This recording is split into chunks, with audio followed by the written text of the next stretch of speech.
আলহামদুলিল্লাহ, আমরা স্বাগত জানাচ্ছি। একটু আগেই যার কথা আমরা বলেছি, আসুন্নাহ ফাউন্ডেশনের মাননীয় চেয়ারম্যান মহোদয় এবং আমাদের বাংলাদেশের অত্যন্ত জননন্দিত ইসলামী চিন্তাবিদ, এবং ইতিমধ্যেই যিনি মানবিক কার্যক্রমে এবং প্রাকৃতিক দুর্যোগ সহ নানাবিধ আমাদের সুখে দুঃখে অনন্য এক দৃষ্টান্ত স্থাপন করেছেন। আলেমদের মধ্যে ব্যতিক্রমধর্মী স্বতন্ত্র বৈশিষ্ট্যের অধিকারী হজরত মৌলানা শেখ আহমদুল্লাহ সাহেব, তিনি এসেছেন। শুকরিয়া জানাই সেই মহান মালিকের, সেই মহান রবের, এবং সেই সাথে বিশেষভাবে কৃতজ্ঞতা জ্ঞাপন করছি ঢাকা বিশ্ববিদ্যালয় সিরাত মাহফিল 2024 বাস্তবায়ন কমিটির প্রতি, যারা আমাকে এখানে দাঁড়াবার সুযোগ করে দিয়েছেন। বিশেষভাবে অন্তঃস্থল থেকে কৃতজ্ঞতা জানাচ্ছি ঢাকা বিশ্ববিদ্যালয় কর্তৃপক্ষকে এই চমৎকার আয়োজনটি করবার অনুমতি প্রদান করবার জন্য এবং সার্বিক সর্বাত্মক সহযোগিতা করবার জন্য। সময় যেহেতু কম, আমি কোনো ভূমিকা ছাড়াই আমার মূল বক্তব্যে প্রবেশ করতে চাই। আর তার আগে আমি দুটি কথা প্রাসঙ্গিক বলে রাখতে চাই। সেটি হলো, কেন প্রিয় নবী সাল্লাল্লাহু আলাইহি সাল্লাম সম্পর্কে আমাদের জানতে হবে। আমি জানি না এখানে মুসলিম ছাড়া অন্য ধর্মাবলম্বী আমাদের কোনো ভাই বা বোন আছেন কি না, কিন্তু মিডিয়ার মাধ্যমে আমার কথা হয়তো বা পরবর্তীতে তারা শুনতে পাবেন। আমি তাদেরকে সহ বলতে চাই, মুসলিম অমুসলিম যে কোনো মানুষ যদি তিনি সত্যি সত্যানুসন্ধানী হয়ে থাকেন, আমার মনে হয় তার জীবনে একবার হলেও মুহাম্মদ সাল্লাল্লাহু আলাইহি সাল্লামের জীবনী পাঠ করে দেখা উচিত। কারণ একজন মানুষ দুনিয়ার আলো দেখার আগেই বাবাকে হারিয়েছেন, পৃথিবীর আলো দেখার পরপরই মাকে হারিয়েছেন। বাবা এবং মা দুজনকে মানুষ যখন একেবারে শৈশবের শুরুতে হারিয়ে ফেলেন, ঠিক এরকম পরিস্থিতিতে একটা শিশুর জীবনের সামনের দিনগুলো কত কঠিন হয় সেটা বলার অপেক্ষা রাখে না। প্রিয় নবী সাল্লাল্লাহু আলাইহি সাল্লামের জীবনে দুঃখ এবং কষ্ট এখানে শেষ হয়নি, বরং শুরু হয়েছে। কৈশোরে যেতে না যেতেই তার সবচেয়ে বড় অবলম্বন, তার সবচেয়ে বড় আশ্রয়দাতা দাদা আব্দুল মুত্তালিবের ছায়াও তিনি হারিয়েছেন। এবং তিনি সামান্য একটু যখন সমাজে মাথা উঁচু করে দাঁড়াচ্ছিলেন, ততক্ষণে তার বহু চ্যালেঞ্জ সামনে চলে এসেছে। আর ঠিক সেই সময়টাতে তাকে ঘর থেকে যিনি সর্বাত্মক সহযোগিতা করছেন, ভেতর থেকে যিনি তাকে অনুপ্রেরণা দিচ্ছিলেন, তার সেই সহধর্মিনী খাদিজা রাদিয়াল্লাহু তাআলা আনহা, আর বাহির থেকে যিনি তাকে আশ্রয় দিচ্ছিলেন, সহযোগিতা করছিলেন, তার একমাত্র অবলম্বন ছিলেন, পায়ের তলের মাটি ছিলেন সেই চাচা আবু তালেব। ঠিক একই সময় আল্লাহ রাব্বুল আলামিন এই দুটি ছায়াকেও তার মাথার উপর থেকে সরিয়ে নিলেন। এরপর শুরু হলো মক্কার চিরচেনা মানুষগুলোর অচেনা আচরণ। তাদের সেই দুঃসহ নির্যাতন, জুলুম, এই সবগুলোকে পাশ কাটিয়ে তিনি আপন মিশনকে বাস্তবায়নের লক্ষ্যে এগিয়ে যেতে লাগলেন। যখন মক্কাতে আর থাকতে পারছিলেন না, আল্লাহর নির্দেশে হিজরত করলেন মদিনায় গিয়ে। সেখানে একটু শান্তিতে বসবাস করবেন সেই সুযোগটাও তাকে দেয়া হয়নি। তাকে সেখানে চাপিয়ে দেওয়া হয়েছে বদর, উহুদ, খন্দক, একের পর এক যুদ্ধ, বিগ্রহ, আগ্রাসন, জুলুম, নিষ্পেষণ। একটি একটি করে বাধা পেরিয়ে তিনি মাত্র মদিনায় হিজরতের পর 10 বছরের মধ্যে গোটা পৃথিবীর মোড় পরিবর্তন করে তার মিশনকে সাকসেসের সর্বোচ্চ শিখরে পৌঁছে তারপর দুনিয়া থেকে চলে গেলেন। একজন মানুষ যার পৃথিবীর আলো দেখার আগে থেকেই বিপদ মাথার উপর ছিল, পৃথিবীতে আসার পর পদে পদে একটার পর একটা পায়ের তলের মাটিগুলো সরে যেতে লাগলো। মৃত্যুর আগ মুহূর্ত পর্যন্ত যার বিরুদ্ধে এত ষড়যন্ত্র, এত বাধা, এত বিপত্তি, এত সংকট, এত কিছুর পরও মাত্র 10 বছরে গোটা পৃথিবীর মোড়কে পরিবর্তন করে পৃথিবীর নতুন ইতিহাস রচনা করে যে মহানায়ক চলে গেলেন, যে মহামানব চলে গেলেন, আপনি অন্য ধর্মাবলম্বী মানুষ হলেও আপনি সত্যানুসন্ধানের দৃষ্টির কারণে শুধুমাত্র এই লোকটি সম্পর্কে আপনার জানা প্রয়োজন। যে মানুষটির সামগ্রিক জীবনে একটি জায়গা পাওয়া যায় না যে জায়গাটি দেখে বলা যায় যে এখানে তিনি একটা ভুল সিদ্ধান্ত গ্রহণ করে সরি বলতে বাধ্য হয়েছেন। আপনাদের কারো জানা আছে? তার জীবনী যারাই লিখেছেন তাদের কেউ কিন্তু এরকম কোনো জায়গা বের করতে পারেননি যে 63 বছরের জীবনে 63 সেকেন্ডের জন্য এমন কোনো সিদ্ধান্ত গ্রহণ করেছেন যার জন্য তাকে প্রায়শ্চিত্ত করতে হয়েছে। কে সে মানুষ, কি ছিল তার জীবনীতে, কিভাবে সম্ভব? আমরা তো আমাদের জীবনকে পরিবর্তন করবার জন্য, আমাদের ফ্যামিলির অর্থনৈতিক অবস্থাকে শুধুমাত্র পরিবর্তন করবার জন্য 30-40 বছরের কেরিয়ার অনেক সময় যথেষ্ট হয় না। সেখানে একজন মানুষ একটি পরিবার নয়, একটি দেশ নয়, একটি পৃথিবীর পরিপূর্ণ মোড়কে পরিবর্তন করে পৃথিবীর পুরো যে টার্নিং পয়েন্ট, সেই টার্নিং পয়েন্ট সৃষ্টি করে জাহান্নামুখী পৃথিবীকে জান্নাতমুখিতার দিকে যিনি নিয়ে এসেছেন মাত্র 10 বছরের প্রচেষ্টায়, শত সহস্র বাধা সত্ত্বেও সে মানুষটিকে, সে সফল মানুষটিকে এত বাধার পাহাড় ডিঙ্গে কিভাবে তিনি সাফল্যের চূড়ান্ত শিখরে পৌঁছেছেন তাকে জানা বোধ হয় আমাদের বিবেকের দাবি, তাকে জানা বোধ হয় আমাদের নিজেদের প্রয়োজনে, আমাদের সাফল্যের প্রয়োজনে। আল্লাহ তাআলা আমাদের সবাইকে তাকে বারবার তার জীবনীকে পুনর্পাঠ করার তৌফিক দান করুন। দ্বিতীয়ত যে কথাটি আমি বলতে চাই তা হলো, আপনারা অনেকে হয়তো শুনে থাকবেন, ইসলামী বিশ্ববিদ্যালয় কুষ্টিয়ার সাবেক এক সময়ের প্রফেসর ছিলেন, রোড অ্যাক্সিডেন্টে মারা গেছেন, ডক্টর খন্দকার আব্দুল্লাহ জাহাঙ্গীর রহমতুল্লাহ আলাইহি অত্যন্ত চমৎকার একটি উপমা দিয়েছিলেন। স্যার বলেছেন যে মোবাইল ফোন যেরকম দুই রকম, একটাকে আমরা সহজে বোঝার জন্য বাটন ফোন বলি, আরেকটা হলো স্মার্টফোন। স্যার বলেছেন যত প্রাণী আল্লাহ তাআলা সৃষ্টি করেছেন এসব প্রাণী, মানুষ সহ অন্য সমস্ত প্রাণীকে দুই ভাগে ভাগ করা হয়েছে। মানুষ ছাড়া যত প্রাণী আছে তারা সবাই হলেন বাটন ফোনের মতো। বাটন ফোনে যে ক্যালকুলেটর দেওয়া আছে ওইটাই ফিক্সড, সেখানে অন্য কোনো ক্যালকুলেটর আপনি চাইলেও ঢোকাতে পারবেন না। সেখানে যে প্রোগ্রাম দেওয়ার আছে দেওয়া হয়েছে, নতুন কোনো প্রোগ্রাম সেখানে ইনস্টল করার কোনো সুযোগ নেই। কিন্তু একটা স্মার্টফোনে আপনাকে শুধুমাত্র বেসিক বিষয়গুলো দেওয়া থাকে। আপনি কোন ক্যালকুলেটরটা নামাবেন সেটা প্লে স্টোরে, অ্যাপ স্টোরে গিয়ে আপনি চয়েস করতে পারেন। আপনি সেখানে কোন ব্রাউজারটা নামাবেন সেটাও আপনি চয়েস করতে পারেন। আপনি সেখানে কোন অ্যাপটা নামাবেন সেটা আপনি চয়েস করতে পারেন। আল্লাহ তাআলা মানুষকে সৃষ্টি করেছেন অনেকটা এই স্মার্টফোনের মতো করে, অর্থাৎ মানুষের ভেতরে তিনি কোনটা ইনস্টল করবেন, ভালো কিছু ইনস্টল করবেন, খারাপ কিছু ইনস্টল করবেন, এই ব্যাপারে আল্লাহ রাব্বুল আলামিন মানুষকে স্বাধীনতা দিয়ে রেখেছেন। আর মানুষ যেহেতু কাউকে না কাউকে অনুসরণ করে এবং তার ভেতরে যদি কিছু না কিছু ইনস্টল করতেই হয়, এই প্রয়োজনে একজন মানুষ মুহাম্মদ সাল্লাল্লাহু আলাইহি সাল্লামকে পাঠ করা, তাকে জানা তার জীবনে গুরুত্বপূর্ণ। কারণ তিনি তার আল্লাহর দেওয়া ব্রেইনে, মেধায়, তার ভেতরে তিনি মুহাম্মদ সাল্লাল্লাহু আলাইহি সাল্লামের আদর্শকে ইনস্টল করবেন কিনা এই সিদ্ধান্তটা নেওয়ার জন্য তাকে জানা প্রয়োজন। সম্মানিত উপস্থিতি, সেই প্রিয় নবী সাল্লাল্লাহু আলাইহি সাল্লামকে জানার জন্য আমি আপনাদেরকে বিনীতভাবে অনুরোধ করতে চাই, গোটা পৃথিবীতে যত মানুষ এখন ইসলামে এসেছেন, কিয়ামত পর্যন্ত হয়তো যত মানুষ ইসলামে আসবেন, তাদের সবার উপর অ্যানালাইসিস করলে তারা কি কারণে ইসলামে এসেছেন, অন্তত বিগত দিনে যারা ইসলামে এসেছেন তাদেরটা যদি অ্যানালাইসিস করা হয় তাহলে দেখা যাবে, আমি অন্তত আমার অভিজ্ঞতার আলোকে বলতে পারি, যত মানুষ ইসলাম গ্রহণ করেছেন, ইসলামে এসেছেন, আমি প্রত্যেককে নতুন মুসলিম হয়েছেন তাদেরকে জিজ্ঞাসা করার চেষ্টা করেছি কোন কারণে আপনি ইসলামে এসেছেন। কারণ আমরা মুসলমানরা তো আমাদের আচার আচরণ, আমাদের কাজ কারবার দিয়ে আপনাদেরকে অভিভূত করে ইসলামের সৌন্দর্য আমাদের কর্মকাণ্ডের মাধ্যমে ফুটিয়ে তুলেছি, এমনটি ঘটার কথা নয়।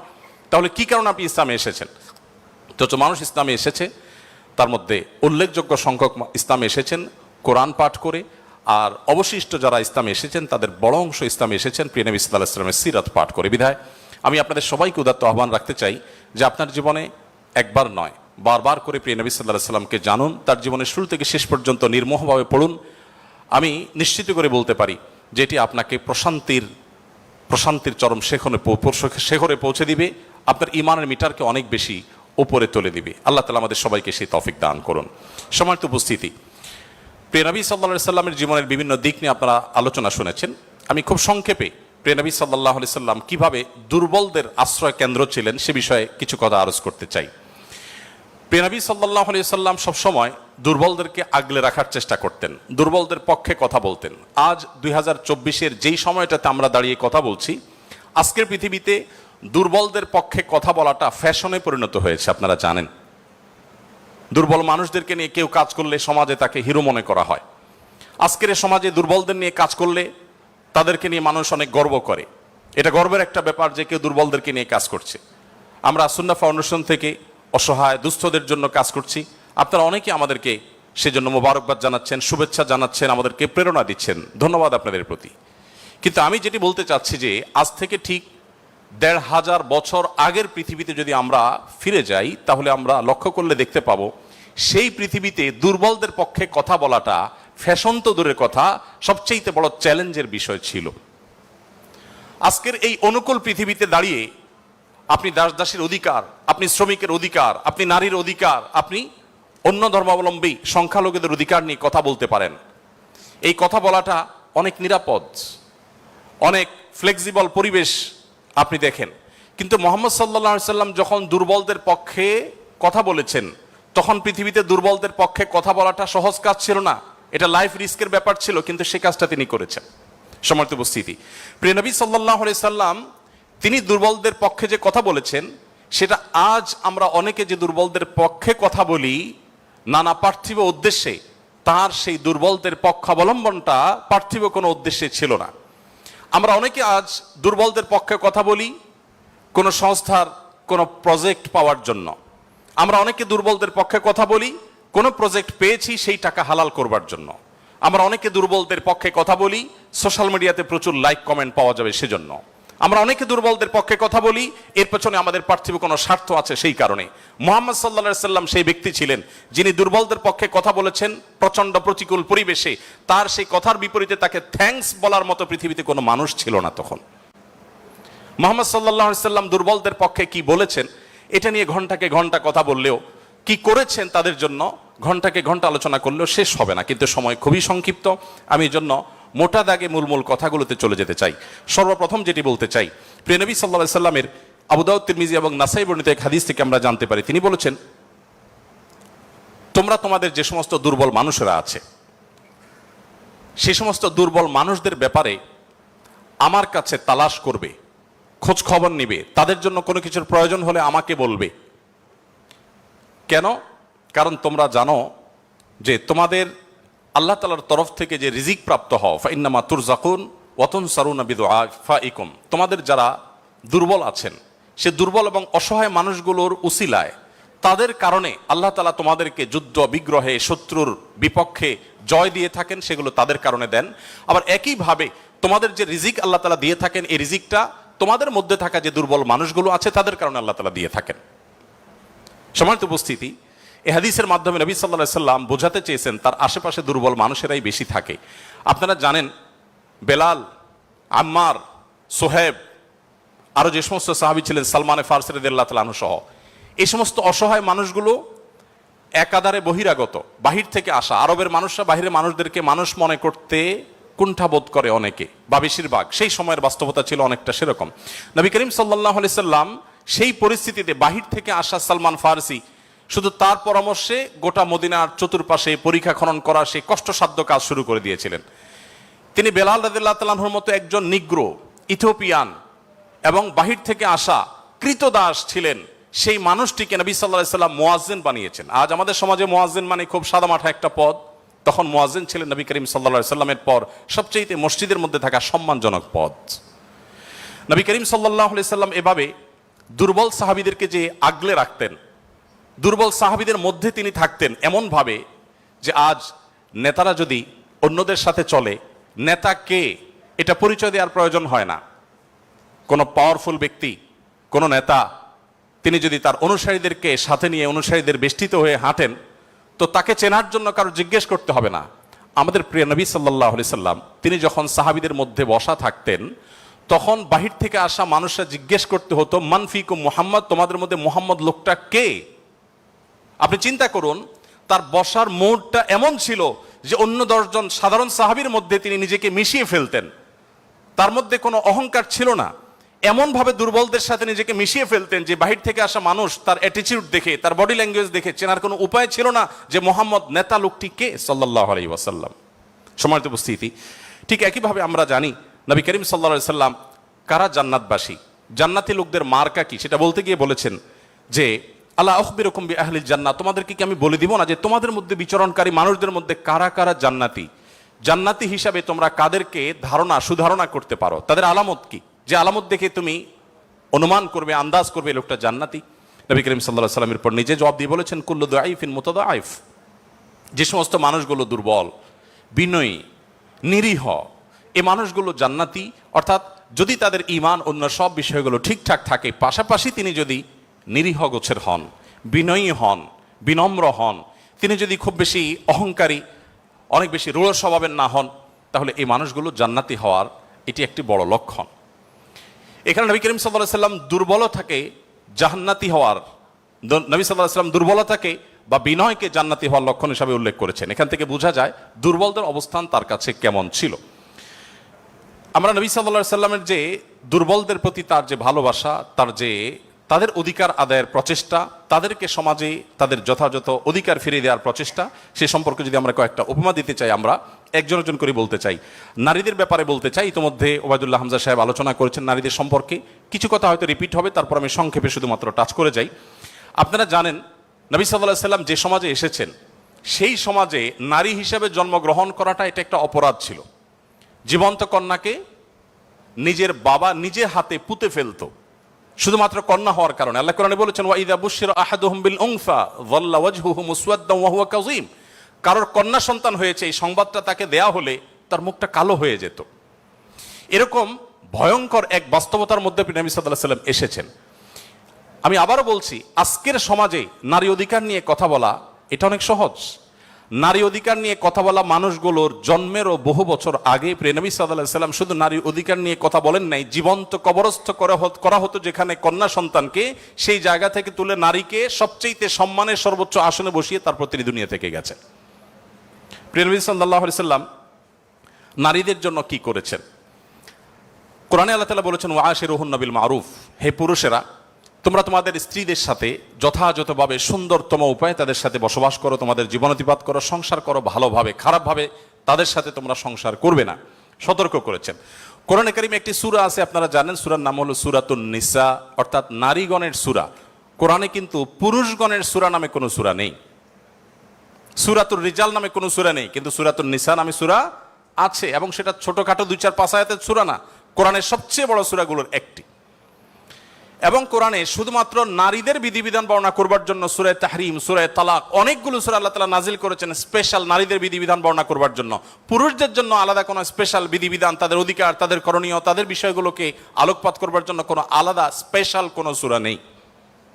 আপনারা জানেন কোরআনে আল্লাহ রাব্বুল আলামিন নারীদের সম্পর্কে যত আলোচনা করেছেন, শুধু সেগুলোই ঘন্টায় ঘন্টা আলোচনা করলে শেষ করা যাবে না। প্রিয় নবী সাল্লাল্লাহু আলাইহি ওয়াসাল্লাম তার, আপনারা জানেন, একাধিক স্ত্রী ছিলেন। একাধিক স্ত্রী থাকলে দাম্পত্য জীবনে টুকটাক মনোমালিন্য হয়, তার ক্ষেত্রেও হয়েছে। তিনি কখনো কোনো নারীর গায়ে আঘাত করেননি, কোনো নারীকে কখনো প্রহার করেননি, তার জীবনে একটি বারের জন্য সে ঘটনা ঘটেনি। আপনারা অনেকে হয়তো শুনে থাকবেন, উহুদের যুদ্ধে প্রিয় নবী সাল্লাল্লাহু আলাইহি ওয়াসাল্লামের তরবারি একজন সাহাবীকে দেয়া হয়েছে। তিনি দূর থেকে লক্ষ্য করলেন একজন নারী খুব বিভৎস একটি দৃশ্যের অবতারণা করেছেন, তার নাম ছিল হিন্দা, আপনারা জানেন। তিনি নবী করিম সাল্লাল্লাহু আলাইহি ওয়াসাল্লামের প্রিয় চাচার লাশ কেটে কলিজা বের করে চাবাচ্ছেন। এরকম নির্মম এবং পাশবিক অত্যন্ত ভয়ঙ্কর একটি চিত্র ওই সাহাবী দেখতে পেয়ে নবী সাল্লাল্লাহু আলাইহি ওয়াসাল্লামের তরবারি তার হাতে, তিনি দৌড়ে দূর থেকে আবসা আবসা দেখছেন, কাছাকাছি গেলেন।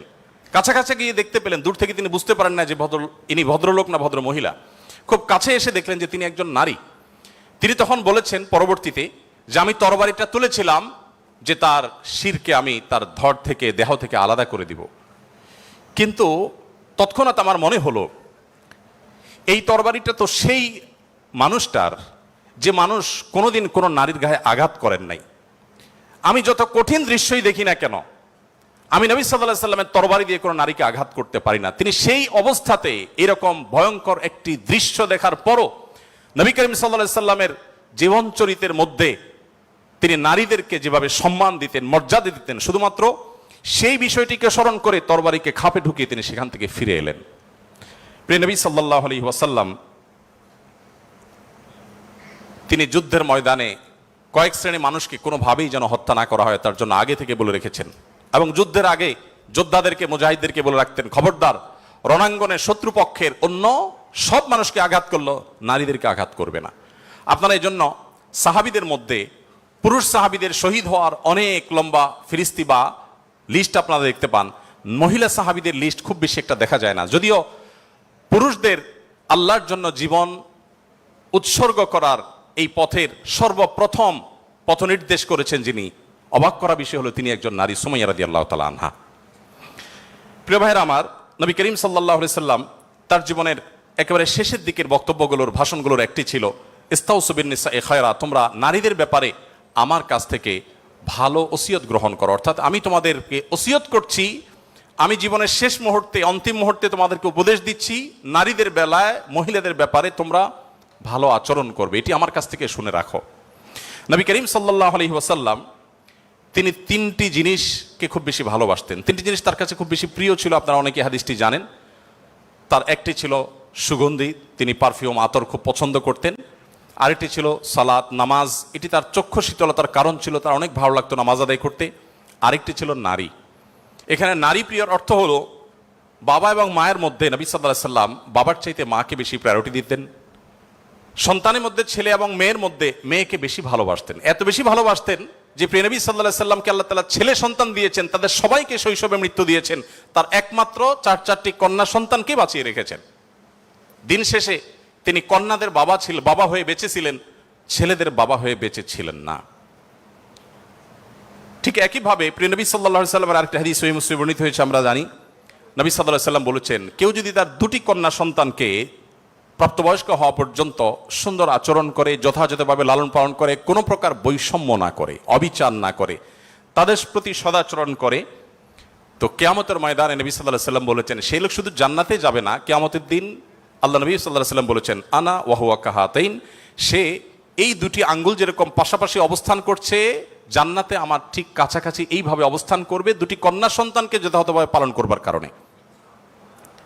আমি জানি না আপনারা নিশ্চয় অনেক হাদিস পড়ে থাকবেন, আপনারা এমন কোন হাদিস পেয়েছেন কিনা যে 1 ডজন ছেলে সন্তান লালন পালন করলে এইরকম কোন ফজিলত এর কথা কোথাও বলা হয়েছে? আপনারা দেখেছেন এরকম কোন হাদিস? আমি অন্তত পাই নাই যে 1 ডজন ছেলে লালন পালন করেছে কোনো মা বাবা, তার বিনিময়ে তাদেরকে নবী সাল্লাল্লাহু আলাইহি সাল্লাম বলেছে যে 12টা যেহেতু করেছে, 2টা মেয়ের বিপরীতে 12টা ছেলে করেছে, একটা পুরস্কার হোক না, এরকম কোন পুরস্কারের কথা আমার জানা নেই। এরপরে যখন এক শ্রেণী মানুষ বলে যে ইসলাম নারীদেরকে ঠকিয়েছে, তখন তাদের ব্যাপারে কি বলা যায় সেটা আপনারা ঠিক করবেন। সম্মানিত উপস্থিতি, নবী করিম সাল্লাল্লাহু আলাইহি ওয়াসাল্লাম বলেছেন, কোনো বাবা, কোনো অভিভাবক, কোনো প্যারেন্টস, কোনো মা যদি কোনো কন্যার কারণে কন্যার দায়গ্রস্ত হয়ে পড়েন, সমাজের মানুষের কুসংস্কারের কারণে যদি তার মুখটা ছোট হয়ে যায়, কোনো কারণে তিনি যদি কোণঠাসা সময় পরিস্থিতির মধ্যে পড়ে যান, এরপরও তিনি যদি সেই মেয়েদেরকে লালন পালন করার ক্ষেত্রে কোনো কার্পণ্য না করেন, সমাজের বিরুদ্ধে দাঁড়িয়ে বুক টান টান করে যদি তার কন্যাদেরকে তিনি ভালোবাসা দেন, সদাচরণ করেন, তাদের অধিকার যথাযথভাবে দিয়ে দেন, দুঃখিত, তাহলে সেক্ষেত্রে নবী সাল্লাল্লাহু আলাইহি সাল্লাম বলেছেন এই কন্যাদের প্রতি সদাচরণ করবার কারণে জাহান্নাম থেকে মুক্তির কারণ হবে কিয়ামতের ময়দানে ওই ব্যক্তির জন্য। এটি নবী সাল্লাল্লাহু আলাইহি সাল্লামের আরো বহু হাদিস আছে, আমি আর সেদিকে যাব না, শুধুমাত্র একটি হাদিস বলে শেষ করব। সেটা হলো, আপনারা জানেন নবী করিম সাল্লাল্লাহু আলাইহি সাল্লামকে জিজ্ঞাসা করা হলো, ইয়া রাসূলুল্লাহ মান আহাক্কুন নাসি বিহুসনি সুহবাতি, আমার সবচেয়ে ভালো আচরণ পাওয়ার অধিকারটা কার? নবীজি সাল্লাল্লাহু আলাইহি সাল্লাম বলেছেন উম্মাক, তুমি সবচেয়ে ভালো আচরণ করবে তোমার মায়ের। এরপর জিজ্ঞাসা করা হলো, হে আল্লাহর রাসূল তারপর? আপনারা জানেন হাদিসটি খুবই প্রসিদ্ধ হাদিস, তিনি বলেছেন তারপর তোমার মায়ের। জিজ্ঞাসা করা হলো তারপর, এরপরে বললেন তারপরও তোমার মায়ের। এরপর সাহাবী যখন জিজ্ঞাসা করলেন ইয়া রাসূলুল্লাহ তারপর, এরপর বললেন তোমার বাবার। আপনারা অনেকে শুনেছেন ডক্টর জাকির নায়েক, তিনি এই হাদিস প্রসঙ্গে বলেছেন আল্লাহ নবী সাল্লাল্লাহু আলাইহি সাল্লাম গোল্ড মেডেলটাও দিলেন মাকে, তারপর সিলভার মেডেলটাও দিলেন মাকে, ব্রোঞ্জটাও দিলেন মাকে, বাবাকে দিলেন একটা সান্ত্বনা পুরস্কার। এরপরে যদি কেউ বলে যে ইসলাম নারীদেরকে ঠকিয়েছে, যে যুক্তিতে বলে সেটা আপনারাও জানেন, আমিও জানি।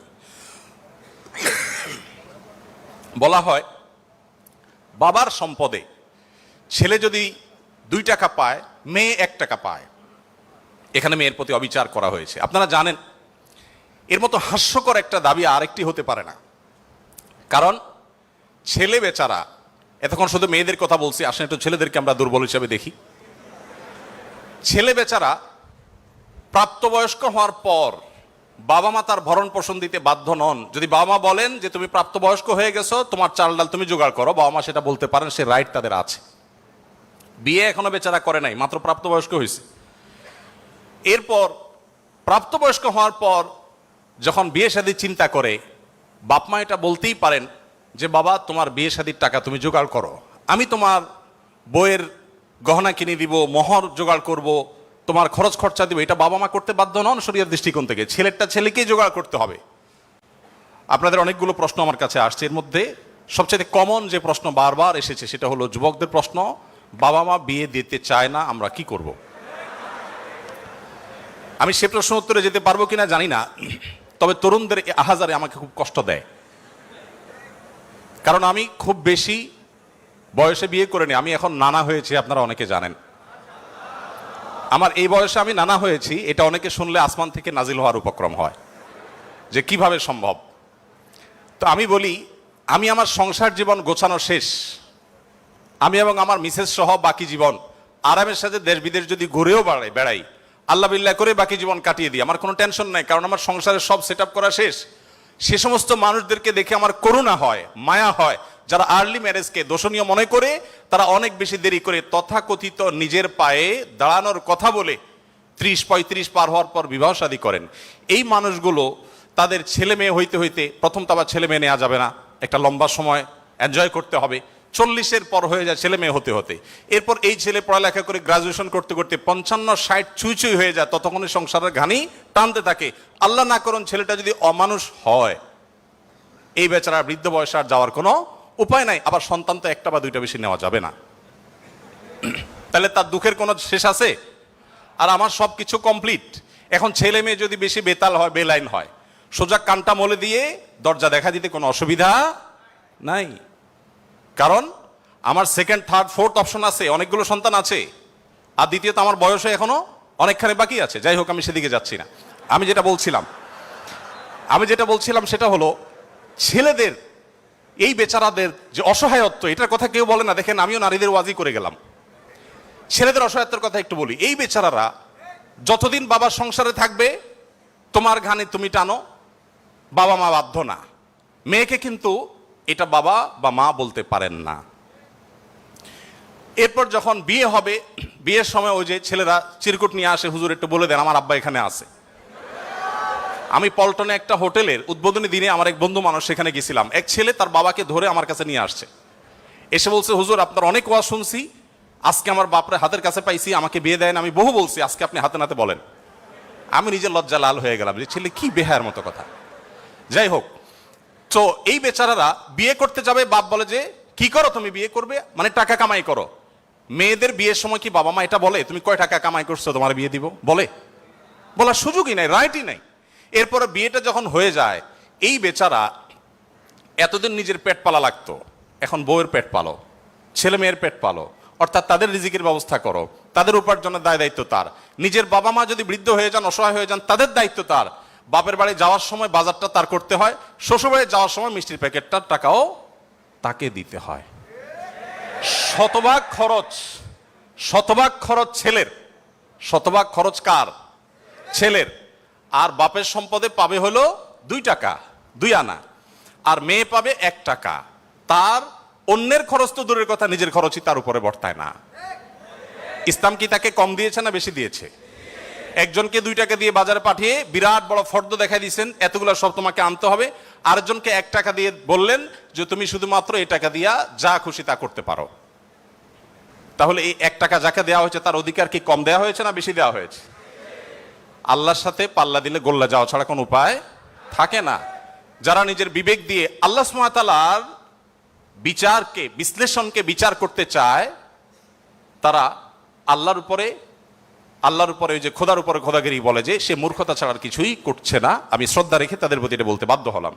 যাই হোক, আমি যেটা বলছিলাম যে নবী সাল্লাল্লাহু আলাইহি ওয়াসাল্লাম মেয়েদের সম্পর্কে এত কথা বলেছেন। দেখুন যে মা হিসাবে মেয়েদের মর্যাদা এত বেশি। ইমাম মালিক রহমতুল্লাহ আলাইহি একটি চমৎকার কথা বলেছেন। তিনি বলেছেন যে আল আম্বিয়াউ আবুল বানাত। আপনারা অবাক হবেন, যত নবী রাসূল পৃথিবীতে এসেছেন বেশিরভাগ নবী রাসূলদেরকে আল্লাহ তাআলা ছেলে সন্তান না দিয়ে মেয়ে সন্তান দিয়েছেন। যাই হোক, মেয়েদের ব্যাপারে কথা বেশি হয়ে যাচ্ছে, এক পেশে হয়ে যাচ্ছে, আমরা একটু অন্য কোন অপশনে চলে যাই। এরপরে যেটি বলতে চাই তা হলো, বিধবা এবং ইয়েতিমদের ব্যাপারে। দেখুন, ইয়েতিম বিধবার ব্যাপারে নবী করিম সাল্লাল্লাহু আলাইহি ওয়াসাল্লাম বলেছেন, বুখারীতে হাদিসটি বর্ণিত হয়েছে, আস-সাইলাল আরমালাতি ওয়াল মাসাকি কাল মুজাহিদি ফি সাবিলিল্লাহ আও কাল্লাযী ইয়াকুমুল লাইলা ওয়া ইয়াসুমুন নাহার। যে ব্যক্তি কোনো বিধবার ব্যয়ভারের দায়িত্ব গ্রহণ করবে, যে ব্যক্তি কোনো ইয়েতিমের লালন পালনের দায়িত্ব গ্রহণ করবে, অভিভাবকত্বের দায়িত্ব গ্রহণ করবে, নবী সাল্লাল্লাহু আলাইহি ওয়াসাল্লাম বলেছেন এই ব্যক্তি আল্লাহর রাস্তায় রণাঙ্গনে জিহাদরত ব্যক্তি আল্লাহর কাছে যে মর্যাদা লাভ করবে, নিজের জায়গায় বসে থেকে অসহায় বিধবার দায়িত্ব, বিধবা ভাতা দিয়ে তার দায়িত্ব গ্রহণ করলে এই ব্যক্তিকে আল্লাহ তাআলা সেই মর্যাদা দান করবেন। আপনি এরকম কোন হাদিস দেখাতে পারবেন না যে একটা লোক বেচারার বউ মরে গেছে, মন মরা থাকে, যদি কোনো ভদ্র মহিলা তার আশ্রয় দেওয়ার জন্য তিনি অনুপযুক্ত হওয়া সত্ত্বেও নিজেকে পেশ করেন, উপস্থাপন করেন আর তার আশ্রয় হয়ে যান, তাহলে নবী সাল্লাল্লাহু আলাইহি ওয়াসাল্লাম বলেছেন তার এই পুরস্কার আছে। নিশ্চয়ই ভালো কাজের সওয়াব আছে, কিন্তু আলাদা পার্টিকুলার কোনো সওয়াবের কথা নবী সাল্লাল্লাহু আলাইহি ওয়াসাল্লাম বলেন নাই। কিন্তু একজন বিধবার ব্যাপারে কিন্তু সেই কথা বলা হয়েছে। ইয়েতিমের ব্যাপারে নবী সাল্লাল্লাহু আলাইহি ওয়াসাল্লাম বলেছেন, আনা ওয়া কাফিদুল ইয়াতিমি কাহাতাইন, আমি এবং ইয়েতিমের অভিভাবক, যিনি ইয়েতিমের দায়িত্ব নেন, এই দুইজন এই দুটি আঙ্গুলের মতো পাশাপাশি জান্নাতে অবস্থান করবো। আপনারা অনেকে বলতে পারেন যে জান্নাতে এই লোক নবীর কাছে থাকবে, এর আগে শুনলাম দুইটা কন্যা লালন পালন করলে সেও নবী সাল্লাল্লাহু আলাইহি ওয়াসাল্লাম কাছে থাকবে, তো নবী সাল্লাল্লাহু আলাইহি ওয়াসাল্লামের কাছে কতজন থাকবে? আসলে দুনিয়াতে আমরা একজনের সাথে আরেকজন হাঁটতে পারি, আখিরাতকে আমরা দুনিয়ার মতো কম্পেয়ার করি বা বিবেচনা করি, আখিরাতের বিষয়টা সম্পূর্ণ ভিন্ন। নবী সাল্লাল্লাহু আলাইহি ওয়াসাল্লামের জান্নাত এটা তো দুনিয়ার কোনো প্রাসাদের মতো হবে না, বিশাল বড় জগৎ নিয়ে হবে। সবচেয়ে ছোট জান্নাতে যে গোটা পৃথিবীর সমান 10 পৃথিবীর সমপরিমাণ জান্নাত তিনি পাবেন। মহাশূন্য সম্পর্কে আমরা ধারণা পাওয়ার পর আমাদের কাছে এটা খুব সহজ মনে হয় যে পৃথিবীর অন্যান্য পৃথিবীর বাইরে যে আল্লাহ তাআলার মহা সৃষ্টি আছে সেগুলোর তুলনায় পৃথিবী খুব ক্ষুদ্র। যখন পৃথিবীতে এগুলো আবিষ্কার হয় নাই, আপনি চিন্তা করুন তখনকার মুসলমানদের জন্য ঈমান আনা কতটা কঠিন ছিল, যে কিভাবে এত বড় জান্নাত দিবেন আল্লাহ তাআলা, কোথায় এত জায়গা। কিন্তু আজ আমরা সেটা আবিষ্কার করেছি, আমরা জানি কিয়ামত পর্যন্ত আবিষ্কার হতে থাকবে। কোরআন এবং সুন্নাহর অনেক কিছু এখনো আমাদের বুঝে আসছে না, কিন্তু একসময় হয়তো বুঝে আসবে। তো যাই হোক, নবী করিম সাল্লাল্লাহু আলাইহি ওয়াসাল্লাম ইয়েতিমের ব্যাপারে এই সুসংবাদ আমাদেরকে দিয়েছেন। এবং নবী সাল্লাল্লাহু আলাইহি ওয়াসাল্লাম একটা হাদিস বলে আমি শেষ করব, তিনি বলেছেন যে ব্যক্তি তার পরিবারের মধ্যে কোনো ইয়েতিমকে সংযুক্ত করেন, এই জায়গা আমি একটু থামবো। ইয়েতিমকে সংযুক্ত করার মানেটা কি? আমাদের দেশে ইয়েতিম বা গরিবের বাচ্চাকে লালন পালন অনেকেই করেন, কিন্তু সেটা নিজের ধান্দায় করেন, গরিবের প্রয়োজনে না। কিভাবে সেটা? কারোর সন্তান হচ্ছে না, তখন তিনি একটু বাবা ডাক শুনতে চান, মা ডাক শুনতে চান, তো এই জায়গা থেকে তিনি একটা বাচ্চাকে নিয়ে আসেন, অসহায় মানুষের, কারোর কোনো বাচ্চার বাবা মারা গেছেন, বাবা মারা গেছেন, মা মারা গেছেন, তাকে নিয়ে আসেন, সেই বাচ্চাটাকে এনে লালন পালন করেন এবং মনে করেন আমি অনেক সওয়াবের কাজ করছি। আপনি অবশ্যই সওয়াবের কাজ করছেন না যদি আপনার উদ্দেশ্য হয় আপনার যে মা ডাক শোনা, বাবা ডাক শোনা সেটা, আর যদি আপনার উদ্দেশ্য হয় যে না আমি তাকে লালন পালন করতে চাই, সে তার মায়ের কাছেই থাকুক, আমি তার ভরণ পোষণ দিব, তার পড়াশোনার খরচ চালাবো, তার অভিভাবকত্ব করব, তাকে আশ্রয় দিব, তাহলে আপনি এই হাদিসের সুসংবাদ পাবেন ইনশাআল্লাহ তাআলা। আপনি যদি নিজে পার্থিব কোনো স্বার্থে তাকে লালন পালন করেন তাহলে এই হাদিসের মর্যাদা আপনি লাভ করবেন না। নবী করিম সাল্লাল্লাহু আলাইহি ওয়াসাল্লাম মুসনাদে আহমদে বর্ণিত একটা হাদিসে আসছে, তিনি বলেছেন যে এক ব্যক্তি তার কাছে বলেছে, হে আল্লাহর রাসূল, আমার অন্তরটা অনেক শক্ত, আমি খুব শক্ত হৃদয়ের মানুষ, আমার মনটা নরম হয় না, আপনি আমাকে কোনো একটা পরামর্শ দিন। নবী সাল্লাল্লাহু আলাইহি ওয়াসাল্লাম বলেছেন, তুমি ইয়েতিমের মাথায় হাত বুলাবে, তোমার মন নরম হবে, এবং সেই সাথে অসহায়দের তুমি খাদ্য দান করবে, আহার দিবে। এই দুটি কাজ যদি তুমি করো তাহলে তোমার অন্তরের কাঠিন্য দূর হয়ে যাবে। আমাদের অনেকের মধ্যে এই অভিযোগ আছে, আমরা এই আমলগুলো করতে পারি। নবী সাল্লাল্লাহু আলাইহি ওয়াসাল্লাম দুর্বলদের মধ্যে যারা দাস দাসী ছিলেন তাদের জন্য কি করেছেন আপনারা অনেকে জানেন। ইসলামের অনেকগুলো গুরুত্বপূর্ণ বিধিবিধান আছে, এর মধ্যে থেকে একটা হলো দাস দাসী মুক্ত করার বিধান। যদি কোনো পুরুষ, কোনো স্বামী যদি তার স্ত্রীকে মায়ের সাথে তুলনা করেন, মায়ের সাথে তুলনা করার একটা পর্যায়ে আছে যেটাকে ইসলামী ফিকহের পরিভাষায় জেহার বলা হয়। রাগের বশে এরকম অনেকে করে থাকেন যে আমার মা যেরকম হারাম তুমি এরকম হারাম, তালাকের মতোই অনেকটা এই টাইপের কথা যদি কেউ বলেন, তার প্রায়শ্চিত্ত হলো তাকে একটি দাস মুক্ত করতে হবে। কেউ যদি ইচ্ছাকৃতভাবে রোজা ভঙ্গ করেন তাহলে তার প্রায়শ্চিত্ত হলো তাকে একটি দাস মুক্ত করতে হবে। কেউ যদি শপথ করে শপথ রক্ষা না করেন, ভঙ্গ করেন, তাহলে তাকে দাস মুক্ত করতে হবে। কেউ যদি কোনো মানুষকে হত্যা করেন, ভুলে হত্যা করেন, তার প্রায়শ্চিত্তগুলোর মধ্যে থেকে একটা হলো তাকে দাস মুক্ত করতে হবে। এভাবে ইসলাম অনেকগুলো ভুলের প্রায়শ্চিত্ত হিসাবে অন্য কোনো অপশনের চাইতে দাস মুক্তিকে প্রায়োরিটি দিয়েছে, গুরুত্ব দিয়েছে। নবী সাল্লাল্লাহু আলাইহি ওয়াসাল্লাম বারবার বলেছেন, কারণ তিনি চাইতেন মানুষ দাস না থাকুক, মানুষ মুক্ত হয়ে যাক। নবী সাল্লাল্লাহু আলাইহি ওয়াসাল্লাম আজকের পৃথিবীর মতো ফ্যাক্টরি রেভলিউশনের পর মানুষের মুক্তির জন্য বা দাস প্রথার বিরুদ্ধে তিনি কথা বলেছেন এমন না। আমি আগেই বলেছি, আজ পৃথিবীতে বহু দুর্বলদের পক্ষে কথা বলা মানুষ পাবেন, তার সবগুলোই বেশিরভাগই দেখবেন স্বার্থের কারণে। আমরা নিজেরাও দুর্বলদের সহযোগিতা করি। এই যে বন্যা গেল, অনেকেই বন্যার সময় ত্রাণ নিয়ে গেছেন জাস্ট একটা ছবির জন্য। অনেকে ত্রাণ নিয়ে গেছেন, কষ্ট করেছেন, শুধু তার একটা লাইভ দরকার, কিছু লাইক দরকার, কিছু কমেন্ট দরকার, কিছু বাহবা দরকার। তো নবী সাল্লাল্লাহু আলাইহি সাল্লাম দাস দাসীদের মুক্তির জন্য কথা বলেছেন সেই সমাজে যখন দাস দাসী ছিল। আজকের যুগে বিএমডব্লিউর মালিক হলে যেরকম গর্বের, দাস দাসী থাকা সেরকম গর্বের। এরকম মূল্যবান অ্যাসেট কোনো বিনিময় ছাড়া মুক্ত করে দেওয়ার জন্য নবী সাল্লাল্লাহু আলাইহি সাল্লাম উৎসাহিত করতেন। শুধু তাই নয়, আপনারা জানেন যে নবী করিম সাল্লাল্লাহু আলাইহি সাল্লাম বলেছেন, কোন দাসকে যদি কেউ মুক্ত করে তাহলে ওই দাসের প্রতিটি অঙ্গকে মুক্ত করার বিনিময়ে যে ব্যক্তি এই কাজটি করলেন, আল্লাহ তাআলা ওই ব্যক্তিকে তার ওই অঙ্গকে জাহান্নাম থেকে মুক্তির পরওয়ানা দান করবেন। নবী সাল্লাল্লাহু আলাইহি সাল্লাম আরেকটি হাদিস আছে, তিনি বলেছেন জীবনের শেষ কথা। নবী সাল্লাল্লাহু আলাইহি সাল্লামের জীবনের শেষ কথা কি আমরা জানি, অনেকে জানি, আসসালাতু আসসালাত ওয়া মা মালাকাত আইমানুকুম। অর্থাৎ নবী করিম সাল্লাল্লাহু আলাইহি সাল্লামের জীবনের শেষ কথা ছিল, তোমরা নামাজের ব্যাপারে দায়িত্বশীল থাকবে, নামাজের ব্যাপারে দায়িত্বশীল থাকবে এবং তোমাদের দাস দাসীদের ব্যাপারে দায়িত্বশীল আচরণ করবে। এটা ছিল তার জীবনের শেষ কথা। একটা মানুষের কাছে দাস দাসীদের অধিকার কত গুরুত্বপূর্ণ হলে, অধীনস্থ মানুষগুলোর অধিকার কত গুরুত্বপূর্ণ হলে জীবনের শেষ কথা এটা বলে চলে যান যে তোমরা তাদের ব্যাপারে খবরদার, সদাচরণ করবে, তাদের প্রতি কোনো জুলুম অবিচার করবে না। আপনারা অনেকে আবু মাসউদ আনসারী রাদিয়াল্লাহু তাআলা আনহুর নাম শুনেছেন। আবু মাসউদ আনসারী রাদিয়াল্লাহু তাআলা আনহু তার একজন দাসকে প্রহার করছিলেন, অধীনস্থকে, কাজের লোককে প্রহার করছিলেন। নবী সাল্লাল্লাহু আলাইহি ওয়াসাল্লাম পেছন থেকে বললেন, আলাম আবু মাসউদ, সাবধান, শুনে রাখো আবু মাসউদ, লাল্লাহু আকদারু আলাইকা মিনকা আলাই, তুমি এই দাসের প্রতি যতটা পাওয়ার রাখো, হোল্ড করো, আল্লাহ তাআলা তোমার উপর তার চেয়ে বেশি পাওয়ার হোল্ড করেন, মাইন্ড ইট। এই কথা শোনার পর আবু মাসউদ আনসারী রাদিয়াল্লাহু তাআলা আনহু সেই দাসকে মুক্ত করলেন। বলে, ইয়া রাসূলুল্লাহ, আমি তাকে মুক্ত করে দিলেন। তখন নবী সাল্লাল্লাহু আলাইহি ওয়াসাল্লাম বলেছেন, যদি তুমি আজ তাকে মুক্ত না করতে, জাহান্নাম তোমাকে স্পর্শ করতো। আব্দুল্লাহ ইবনে ওমর রাদিয়াল্লাহু তাআলা আনহু বলেছেন, আমি নবী করিম সাল্লাল্লাহু আলাইহি ওয়াসাল্লামকে বলতে শুনেছি, যে ব্যক্তি কোনো দাসের প্রতি জুলুম করবে, তাকে অন্যায়ভাবে প্রহার করবে তার কাজের লোককে, অধীনস্থ লোককে, তার প্রায়শ্চিত্ত হলো সেই অধীনস্থ লোকটাকে সে মুক্ত করে দিতে হবে, দাস মুক্ত করে দিতে হবে, যেটা সহজ কোনো ব্যাপার ছিল না তখন। বুখারীর একটি বিশ্ববিখ্যাত হাদিস, স্বর্ণের অক্ষরে যেটা টানিয়ে রাখা দরকার আমাদের বাসা বাড়িতে। নবী সাল্লাল্লাহু আলাইহি ওয়াসাল্লাম বলেছেন, ইখওয়ানুকুম খাওয়ালুকুম, তোমাদের ভাই ব্রাদার যারা, তারাই তোমাদের অধীনস্থ কাজের মানুষ।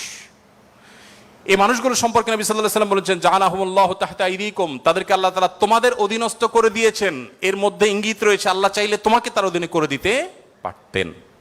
অতএব ফামান কানা আখুহু তাহতা ইয়াদি, যে ব্যক্তি তার ভাই তার অধীনে থাকবে, অর্থাৎ কোনো দাস, কোনো দাসী অথবা যে কোনো কাজের মানুষ, এই হাদিসে দাস দাসী কথা বলা হয়নি, যে কোনো কাজের লোক, অধীনস্থ মানুষ যদি কারোর অধীনে থাকে, ফালইউতইমহু মিম্মা ইয়াকুল, তাহলে সে যা খায় একই কোয়ালিটির খাবার যেন তাকে অফার করে, এবং সে যা পোশাক পরে একই কোয়ালিটির পোশাক যেন তাকে পরায়। একটু থামতে চাই এখানে। আপনি একটু কল্পনা করুন, এমন একজন মানুষের, যিনি অনেক পয়সার মালিক, অনেক বড় পদ হোল্ড করেন, তিনি তার ড্রাইভার, তার জন্য যখন পোশাক কিনছিলেন, একই সময় তার নিজের পোশাকও কিনছিলেন। একই পোশাক যেটা তার জন্য কিনেছেন, সেম পোশাক ড্রাইভারের সাইজ অনুযায়ী, একই কোয়ালিটির, একই কালারের, একই জিনিস ড্রাইভারের জন্য কিনেছেন। এই দৃশ্যটা কি কল্পনা করা যায়? আজকের বাস্তবতা এটা কি খুব সহজ বিষয় মনে হয়? আমরা তো অনেকে অধীনস্থ মানুষদের পাশে বসে খাবো এটাকেই দোষী বিষয় মনে করি। আমরা কি নিজেদেরকে সভ্য দাবি করি? আজকের পৃথিবীর মানুষের সভ্যতা যেখানে গিয়ে ঠেকবে, নবী সাল্লাল্লাহু আলাইহি ওয়াসাল্লাম তিনি এবং তার সাহাবা একরাম পৃথিবীকে যেই জায়গায় রেখে গেছেন সভ্যতার, সেখানে পর্যন্ত আজকের পৃথিবী সভ্যতার সর্বোচ্চ শিখরে গিয়ে পৌঁছতে পারবে না। নবী করিম সাল্লাল্লাহু আলাইহি ওয়াসাল্লাম, তিনি তাকে একবার জিজ্ঞাসা করা হলো যে, হে আল্লাহ রাসূল, আমাদের যে কাজের লোক আছে, খাদেম আছে, এই লোকগুলোর যত ভুল করে কয়বার মাফ করা যায় আপনি একটু বলেন? মানে এটা সীমা আছে তো, কতবার মাফ করা যায়? নবী করিম সাল্লাল্লাহু আলাইহি ওয়াসাল্লাম চুপ থাকলেন। লোকটা আবার একই কথা বললেন, নবী সাল্লাল্লাহু আলাইহি ওয়াসাল্লাম চুপ থাকলেন। তিনি আবার যখন বললেন, নবী করিম সাল্লাল্লাহু আলাইহি ওয়াসাল্লাম বলেছেন, দিনে 70 বার মাফ করবা। কতবার? এর মানে হলো তুমি নিজেকে নিয়ন্ত্রণহীন করবে না। এই বিষয়ে অবশ্য ওয়াজ করা অনেক সহজ, আমল করা অনেক কঠিন। আল্লাহ তাআলা আমাদেরকে আমলের তৌফিক দান করুন। এভাবে নবী করিম সাল্লাল্লাহু আলাইহি ওয়াসাল্লাম দুর্বলদের পক্ষে, দুর্বলদের অধিকার আদায়ের জন্য অনেক কথা বলেছেন। সেই সময় যখন দুর্বলদের পক্ষে কথা বলা আজকের মতো ফ্যাশনের বিষয় ছিল না। আজ যারা অধিকারের কথা বলে তাদের জন্মেরও হাজারো বছর আগে প্রিয় নবী সাল্লাল্লাহু আলাইহি সাল্লাম এই মানুষগুলোর অধিকার আদায় করে উন্নতির চরম শিখরে রেখে গেছেন। পৃথিবী আবার তাদেরকে অবনমন করেছে, আজ সেজন্য আমাদেরকে কথা বলতে হচ্ছে। সম্মানিত উপস্থিতি, নবী করিম সাল্লাল্লাহু আলাইহি ওয়াসাল্লাম তিনি অন্য ধর্মাবলম্বীদের অধিকার নিয়ে যত কথা বলেছেন, অনেক লম্বা কথা বলতে হবে, আমার হাতে একেবারে সময় নেই। আমি শুধু এটুকু বলবো, আল্লাহ তাআলা কোরআনে কারিমে বলেছেন, লা ইয়ানহাকুমুল্লাহু আনিল্লাযীনা লাম ইউকাতিলুকুম ফিদ-দীন ওয়া লাম ইখরিজুকুম মিন দিয়ারিকুম আন তাবাররুহুম ওয়া তুকসিতু ইলাইহিম ইন্নাল্লাহা ইউহিব্বুল মুহসিনিন। যে সমস্ত অন্য ধর্মাবলম্বীরা তোমাদেরকে তোমাদের দেশ থেকে বের করে দেয়নি, তোমাদের উপর কোনো যুদ্ধ চাপিয়ে দেয়নি, অর্থাৎ শান্তিপূর্ণ সহাবস্থান করছে, তাদের প্রতি সদাচরণ করতে তোমাদের আল্লাহ তোমাদেরকে নিষিদ্ধ করেনি না, বরং আল্লাহ তাআলা সদাচরণকারী, ন্যায়নিষ্ঠ আচরণকারীকে ভালোবাসেন। তার মানে সংখ্যালঘুদের প্রতি, অন্য ধর্মাবলম্বীদের প্রতি কোনো মুসলিম যদি সদাচরণ করে, এই লোক আল্লাহর ভালোবাসা পাবে। বাংলাদেশে মানুষ ধর্মপ্রাণ, এদেশে ওলামা একরাম দায়িত্বশীল। এই জন্য আমি প্রায় বলি, আমাদের আশেপাশে অন্য যে কোনো দেশের সংখ্যালঘুদের চাইতে আমাদের দেশের সংখ্যালঘুরা আলহামদুলিল্লাহ অনেক ভালো আছে, সেজন্য আমরা অনেক হ্যাপি এবং সুখী। আমরা চাই তারা আরো ভালো থাকুক। আমাদের আশেপাশের বিভিন্ন দেশে বহু ধর্মীয় দাঙ্গা হয়েছে, শত শত মানুষ মারা গেছে। বাংলাদেশের আজও পর্যন্ত কখনোই ধর্মীয় দাঙ্গায় শত শত মানুষ তো দূরের কথা, ডজন ডজন মানুষ মারা গেছে, এমন কোনো ঘটনা কখনো শোনা। সংখ্যালঘুদের নির্যাতনের যে সমস্ত বিচ্ছিন্ন ঘটনা ঘটে, এটা আমরাও জানি, আমাদের সংখ্যালঘু ভাই বোনেরাও জানেন। এটা দিন শেষে রাজনৈতিক ফায়দা হাসিলের নীল নকশা ছাড়া আর কিছুই নয়। বাংলাদেশের সবচেয়ে বড় ধর্মীয় শিক্ষা প্রতিষ্ঠান হাটহাজারী মাদ্রাসার ঠিক কোল ঘেঁষে একটা মন্দির, আমি সেই মাদ্রাসার ছাত্র। এত প্রাচীন এই মন্দির এবং মাদ্রাসাও প্রাচীন, শতবর্ষী মাদ্রাসা এবং প্রাচীন মন্দির। কেউ বলতে পারবে না যে মাদ্রাসার হাজার হাজার ছাত্রের কেউ কোনোদিন একটা ঢিল সেই মন্দিরে নিক্ষেপ করেছেন অথবা মন্দির থেকে পাল্টা এরকম কিছু হয়েছে, কেউ বলতে পারবে না। বাংলাদেশের মানুষের সাম্প্রদায়িক সম্প্রীতির যে উদ্যম দৃষ্টান্ত, পৃথিবীর অনেক উন্নত দেশেও সে দৃষ্টান্ত নাই। এটা আমরা কোত্থেকে পেয়েছি? ইসলাম থেকে পেয়েছি। আমাদের সংখ্যালঘু ভাই বোনদের প্রতি সদাচরণ করতে আমাদের ইসলাম বলে, ভালো মুসলিম হওয়ার প্রয়োজনে আমাদের এটা করতে হচ্ছে। অতএব আমরা যত বেশি ভালো মুসলিম হতে পারবো, আমাদের সংখ্যালঘু ভাই বোনরাও তত নিরাপদে থাকবেন। নবী সাল্লাল্লাহু আলাইহি সাল্লাম বলেছেন, যেই ব্যক্তি কোনো অমুসলিম, যিনি মুসলিম ভূখণ্ডে বসবাস করার পারমিশন নিয়ে আসছেন, ধরুন বাইরে থেকে ভিসা নিয়ে এসছেন, অনুমোদিত তার বসবাসটা, এরকম কোন অন্য ধর্মাবলম্বীকে যদি কোনো মুসলমান হত্যা করে, এই মুসলমান এই হত্যার কারণে জান্নাত তো দূরের কথা, জান্নাতের ঘ্রাণও সে পাবে না। মানুষটা কিন্তু অন্য ধর্মাবলম্বী। নবী সাল্লাল্লাহু আলাইহি সাল্লাম একটা ইহুদির লাশ নিয়ে যাওয়া হচ্ছিল, তিনি সম্মান প্রদর্শন করলেন। সাহাবীরা বললেন, ইয়া রাসূলুল্লাহ, ইহুদির লাশ আপনি সম্মান প্রদর্শন করছেন? নবী সাল্লাল্লাহু আলাইহি সাল্লাম বলেছেন, আলাইসাত নাফসা, সে কি মানুষ না? লোকটা ইহুদি হতে পারে কিন্তু তিনি মানুষ না। আব্দুল ইবনে ওমর রাদিয়াল্লাহু তাআলার বাসায় ছাগল জবে হয়েছে, তিনি বাহির থেকে এসে জিজ্ঞাসা করলেন, আহাদাইতুম লিজারনাল ইয়াহুদি, আমাদের ইহুদি প্রতিবেশী বাসায় গোশত পাঠিয়েছো? বাসার লোকজন বলল, না তো। তখন তিনি বললেন, আল্লাহ রাসূল সাল্লাল্লাহু আলাইহি সাল্লাম প্রতিবেশীর অধিকার নিয়ে এত কথা বলেছেন যে নিজের সম্পদে তাদের হিস্সা আল্লাহ তাআলা নির্ধারণ করে দেওয়ার উপক্রম হয়েছিল, আর তোমরা কেন প্রতিবেশী বাসায় খাবার পাঠাওনি? আমাদেরকে আরো ডেভেলপ করতে হবে। আমাদের আশেপাশে কোনো হিন্দু বসবাস করেন, আপনার পাশে ফ্ল্যাটে, পাশের বাড়িতে, আপনি কয়দিন তার বাসায় খাবার পাঠিয়েছেন, গিফট পাঠিয়েছেন? অথচ ইসলাম কিন্তু সেই নির্দেশ আমাদেরকে করে। যাই হোক, নবী করিম সাল্লাল্লাহু আলাইহি ওয়াসাল্লাম চতুষ্পদ জন্তু, পশু পাখির প্রতি তার যে দয়া ছিল, তারা দুর্বল, তারা অসহায়, তাদের পক্ষে নবী সাল্লাল্লাহু আলাইহি ওয়াসাল্লামের যে অবস্থান ছিল, একবার আপনারা জানেন বিখ্যাত হাদিস, নবী সাল্লাল্লাহু আলাইহি ওয়াসাল্লাম বলেছেন যে অনেক আগের একটি ঘটনা, এক লোক তিনি যাচ্ছিলেন কোথাও পানি পান করার জন্য, কোন একটা কুয়াতে তিনি নেমেছেন, উঠে দেখতে পেলেন একটি কুকুর পিপাসায় সেরকম উসফুস করছে। তখন তিনি তার পোশাক খুলে পানিতে চুবিয়ে, সে পানির চিবিয়ে ওই কুকুরকে খাওয়ালেন। এই হাদিসটি দুই রকম আছে, একজন পুরুষের ক্ষেত্রে আছে, তিনি তার পায়ের মোজা খুলেছেন, একজন নারীর কথা আছে, তিনি তার ওড়না খুলে এই কাজটি করেছেন। ওই নারী ব্যভিচারিণী হওয়া সত্ত্বেও আল্লাহ তাআলা একটি প্রাণীর প্রতি এই ভালোবাসা, এই সম্প্রীতি দেখাবার জন্য তাকে মাফ এবং নাজাত দিয়ে দিয়েছেন। নবী সাল্লাল্লাহু আলাইহি সাল্লাম বলেছেন যে এর বিপরীতে একজন নারী, আপনারা সেটাও শুনেছেন অনেকে, যে একটি ইবাদত গুজার একজন নারী একটি বিড়ালকে বেঁধে রেখেছিলেন, এবং সে বিড়ালকে বেঁধে রাখতে রাখতে এক পর্যায়ে না খেয়ে বিড়ালটি মারা গেছে, তাকে খাদ্য দেননি। শুধুমাত্র এই কারণে তিনি ইবাদত গুজার হওয়া সত্ত্বেও আল্লাহ তাআলা ওই নারীকে জাহান্নামী হিসেবে ঘোষণা করেছেন, শুধুমাত্র একটা প্রাণীর জীবনের প্রতি এই হেয়ালিপনা করার জন্য। এখন প্রাণী তো দূরের কথা, মানুষের জীবন আমরা শেষ করে ফেলছি নির্দয়ভাবে। নবী করিম সাল্লাল্লাহু আলাইহি সাল্লামের আরো হাদিস আমরা জানি, একটা পাখির দুটি বাচ্চাকে কেউ একজন ধরে নিয়ে গেলেন। নবী আলাইহিস সালাম যখন দেখলেন এই কাজটি কেউ করেছে, তখন বললেন যে কে কাজটি করেছ? তখন নবী করিম সাল্লাল্লাহু আলাইহি সাল্লাম তাকে ডেকে বললেন, যাও, এই যে পাখি, মা পাখিটা সে ছটপট করছে আমি দেখতে পাচ্ছি, এই বাচ্চাগুলোকে সেখানে রেখে আসো, এটা তোমার জন্য জায়েজ নাই, মা পাখার বাচ্চাগুলোকে তুমি ছিনিয়ে আনবে জাস্ট তোমার বিনোদনের জন্য। তখন নবী করিম সাল্লাল্লাহু আলাইহি সাল্লাম ওই নির্দেশ সাহাবীকে করেছেন এবং ভৎসনা করেছেন এই কাজটি করবার জন্য। এর বিপরীতে আরেকটা ঘটনা আমরা জানি, এর পাশাপাশি আরেকটা ঘটনা আমরা জানি, নবী সাল্লাল্লাহু আলাইহি সাল্লাম এক ব্যক্তিকে দেখলেন তিনি পিপিলিকার উপদ্রব থেকে বাঁচার জন্য আগুন দিয়ে পোড়াচ্ছেন। তিনি বলেছেন, খবরদার, লা ইউআযযিবু বিন-নার ইল্লা রাব্বুন নার, আগুন দিয়ে পুড়িয়ে নির্মম ভাবে তুমি এটাকে হত্যা করতে পারো না। যদি হত্যা করতেই হয় তাহলে তুমি এমনি পিষে মেরে ফেলো, অন্য কোনো ভাবে মেরে ফেলো, নির্মম ভাবে তুমি মারতে পারো না। আমাদের অনেকে দেখবেন যে ওই যে এক ধরনের আঠা পাওয়া যায় ইঁদুর মারার, সে আঠা দিয়ে ইঁদুর মারার চেষ্টা করেন, নির্মম ভাবে মৃত্যু, হত্যা করা বা নিধন করা, এটা জায়েজ নাই। সে আপনাকে উপদ্রব করে, আপনি হত্যা করতে পারেন, কিন্তু নির্মম ভাবে হত্যা করবার বা হত্যাকে আপনি এনজয় করবেন এই অধিকার আপনাকে ইসলাম দেয়নি। নবী করিম সাল্লাল্লাহু আলাইহি ওয়াসাল্লাম তার সাহাবী আব্দুল ইবনে সাঈদ ইবনে জুবায়ের বলেছেন যে সাহাবী আব্দুল ইবনে ওমর রাদিয়াল্লাহু তাআলা আনহু একবার যাচ্ছিলেন, দেখলেন যে কুরাইশের কিছু যুবক কিছু পাখিকে বেঁধে রেখে তীর নিক্ষেপ করছিলেন হাত সই করার জন্য, এবং ওই পাখিগুলোর যে মালিক তাকে বলেছেন যেটা লাগবে না মিস হবে, ওই তীরটা তোমার, বিনিময়ে তুমি তীর পেয়ে যাবে, আর লাগলে তো পাখি মারা যাবে। এটা জাস্ট মজা করছিল তারা।